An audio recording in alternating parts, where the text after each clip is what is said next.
All right, guys, welcome. This is Lean Live Ops. It's going to be a bit of a story about SpaceApe and how we've run our live ops and what we've learned along the way. In terms of... No? No clicker? Just a second. Too fast. All right, well, we'll wait.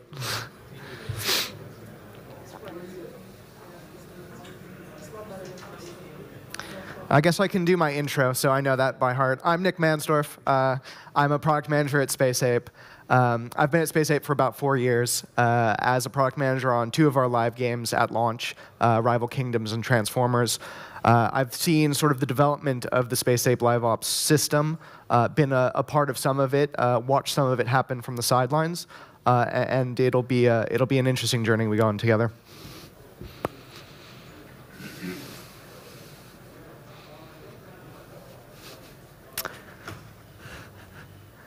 Oops. All right, cool.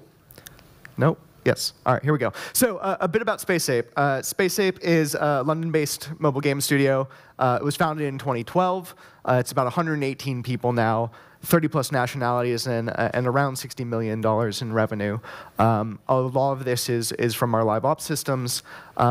One of the things that's important about SpaceApe, and probably a lot of your companies, is our goal as a company. It's very simple. We want to build a top-grossing mobile game. We want to be one of those companies that is talked about as the top 10 charts, and we have not done so yet. And our live ops system is basically meant to allow the company to go after this goal.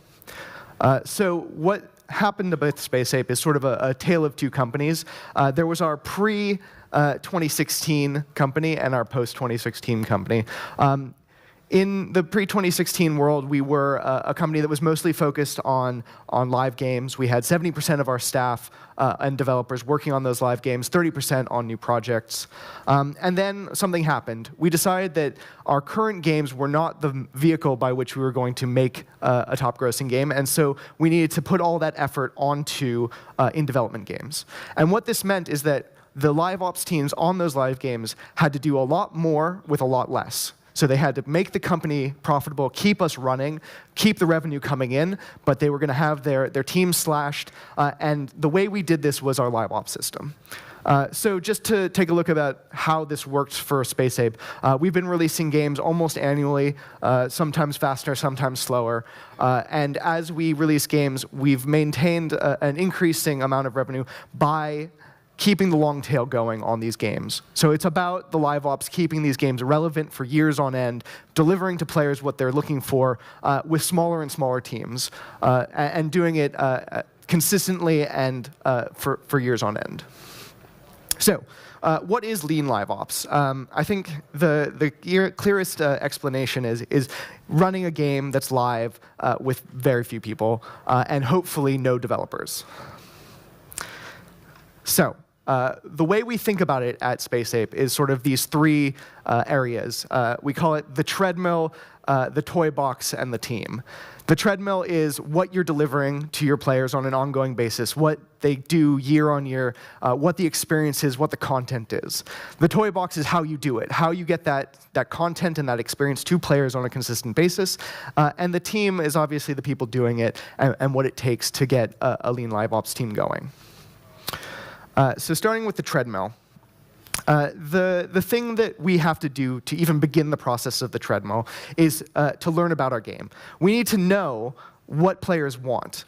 In most of our games, there's a chase item. There's something the content that drives player behavior. And for every game, it's different. And so the first step of the treadmill during production, during the early days of live ops, is figuring out what those things are and figuring out what we need to get those players, get into their hands on a regular basis.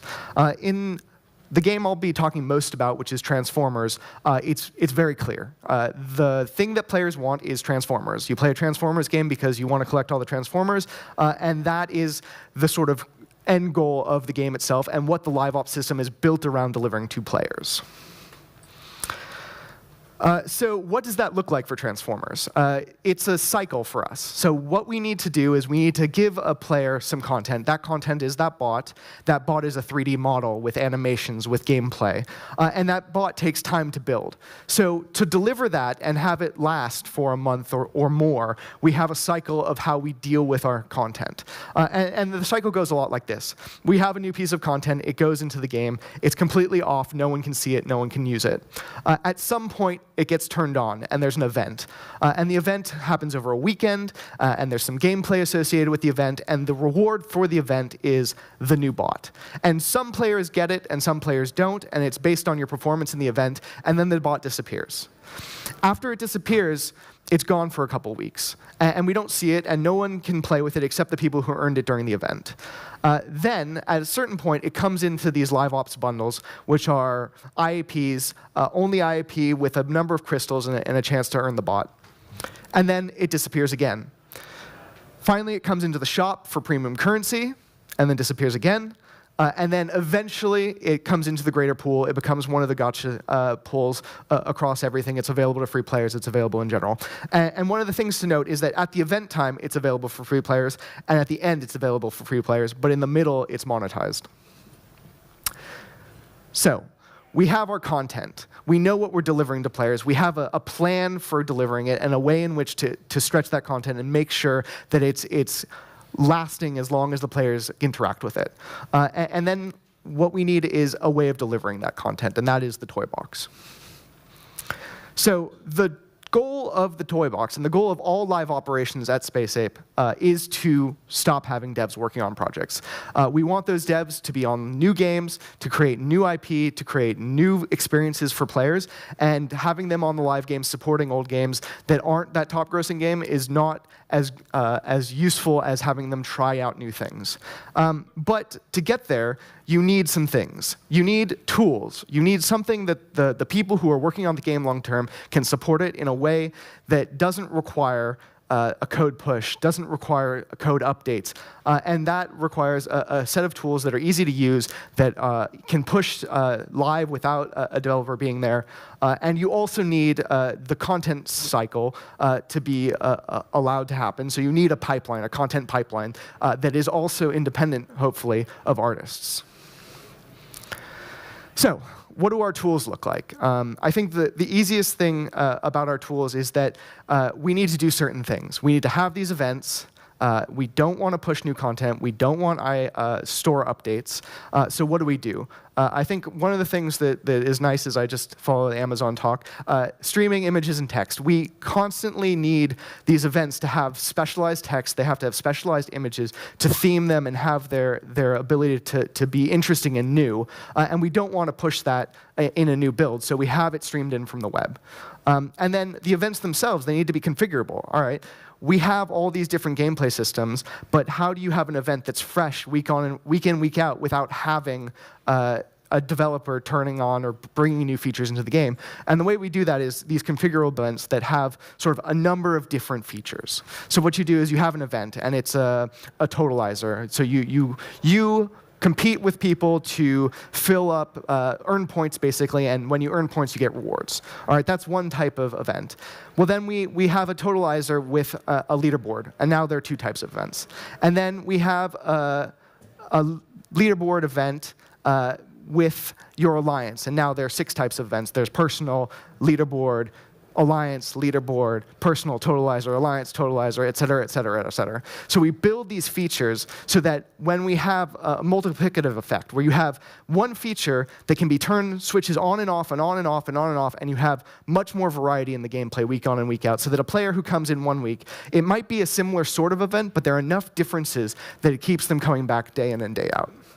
And then monetization. So how do you make money on this? And the way we do it is these time-limited bundles. And the bundles are all configurable from the web. So all the content in the game can be added and removed from these bundles, can have new images put in, can have special prices and different price points, and all of that happens through this web tooling that allows us to do all of this with no developers. And then there's the design side. So what do? You have these tools, you can put these events out, you can put these bundles out, but what are you doing? So we've made a bunch of spreadsheets. And the spreadsheets are value propositions. So if you're making a bundle, how do you model whether this is a good value or not good value? So everything in the game has a price in IAP, and all the bundles are then balanced on that price. And events, what is the average number of battles that a player does during a game? So how can we use that information to then feed it back into these models to tell us what the next event, should it be a hardcore event where people are grinding all weekend, or should it be easy and they only spend a day or two on it? And so we use all of these things to sort of create our tool set, where we have web tools that we can put out images and text into the game. We have features that can be turned on and off from these web tools. We have bundles that go along with it that sell items that are relevant to those events. And then we have models that tell us what to sell and at what price. So then it comes to something like the art pipeline. And the way we handle that art pipeline, which for a bot was 4 weeks for a single bot, required 5 artists at first. We created an outsourcing pipeline, and it took time. So what we did was, at first, we did everything. We did the concepting, we did the modeling, we did the animating. And with 5 artists doing it, we could do 2 bots a month, and that was our cadence. And then we decided, OK, well, let's try outsourcing the animation. So the animation went out for walking and running and fighting. But the special animations for Transformers, like transforming, we kept in-house. And then when we were satisfied with the progress on animation, then we moved on and said, OK, well, how about you guys try modeling and texturing? We'll still provide all the mood boards, all the concepts. We'll give you which bots to make. But at this point, all the actual modeling and texturing is being done. All the animation is being done outsourced.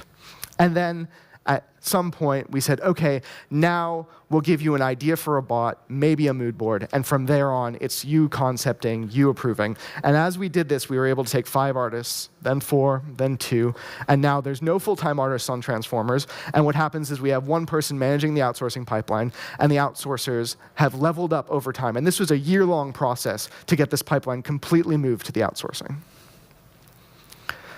So then we come, finally, to the team. And I think this is an important thing at SpaceApe, is that a lot of our live ops teams now are run by more junior people than you would expect. And the reason is that we built these tools that are foolproof in some ways, that restrict the design space to certain places where you can design an event, but you can only have these values. You can't have negative values. It's not the content management system, which is open-ended, and you could put anything in and actually crash the game. The tools have limited scope. And so what we put on those teams are essentially a product manager, a designer, a community live ops manager, and a QA person. And they tend to be quite junior. And over time, they become T-shaped. So we want someone on these teams to sort of become a master of all things, to have their specialty, but then move across and have some ability to do some design, some ability to do QA, and they really work together with that aspect.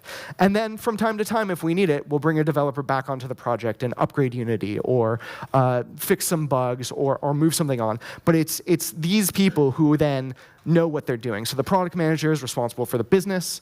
The designer is looking for new experiences they can do. How can they push the tool set? How can they make an event that seems like it was the same as last week, more interesting, more fun, a better story, better images? The community live ops manager, what does the community want? Like, how you're responding to it's a give and take from the community. How can we make an event? How can we learn from our last events? And how can we integrate that into the team? And the QA to make sure the quality is there overall. So basically, in summary, when you get to SpaceApe Live Ops, we have this treadmill where we know what we're going to deliver over time. We have the toolbox, which is a set of web tools that allow us to push new content, new experiences to the game in a controlled manner. And we have a team that starts quite junior, but by the end of a year or 2 years of working on these live games, can then move on to our new live projects with a lot of real-life experience, with a lot of really good T-shaping, and make the company a better company. So I seem to have some time for questions, I believe. Yes, we do. We do have some time for questions. And now we have a packed room, so I'm sure there will be some questions. And we'll have a microphone going around. So please, feel Don't be free to shy. ask questions. Also, I will be around afterwards if someone wants more specific things. This is very generalized. It's a very interesting question. Do you hear me? Yes. Okay. How do you come from Excel or spreadsheet, whatever, to data in game, technically speaking? Sure. So there are two ways. One, we use Google Docs for everything because it's collaborative, so we can move sort of two people can work on the same document. You can have all your formulas set up, and then what we do is we have an internal sort of spreadsheet parser, I guess, where we take the spreadsheet data and can ingest it into the CMS. And then on the LiveOps tool side, it's more of a data entry thing. So the spreadsheets output the levels and values and rewards and point values, and then the designers then use those values to input them into the web tools. You want to follow? Over there. Okay. It's okay. Thanks for that. For your web-based tools, is that something you developed in-house, or is it a third-party system? So it is developed in-house, and it's developed in-house over a very long period of time. So on our first game, Samurai Siege, there were no web tools. It was mainly CMS, so it was a spreadsheet that was then put in, and we had to do content updates. And our system allows us to do a CMS push without a new client, so you can push new content to the game. Eventually, we moved away from that, where we wanted to have because we were asking more and more junior people to be on these live ops and have a lot of responsibility, we wanted to create a tool set that was sort of more robust and foolproof in some ways. So what we do is we add content to the game in CMS, and then it's activated through the web tools. So we've built these web tools, and initially it was just the ability to turn on and off an event. And then it was the scheduling of the event so that you could have multiple events scheduled at the same time. And then it was the ability to turn on and off a bundle. And then there was the ability to create the contents of the bundle, which exist in the game, and then put them into the bundle itself. And all of these have sort of built up over time.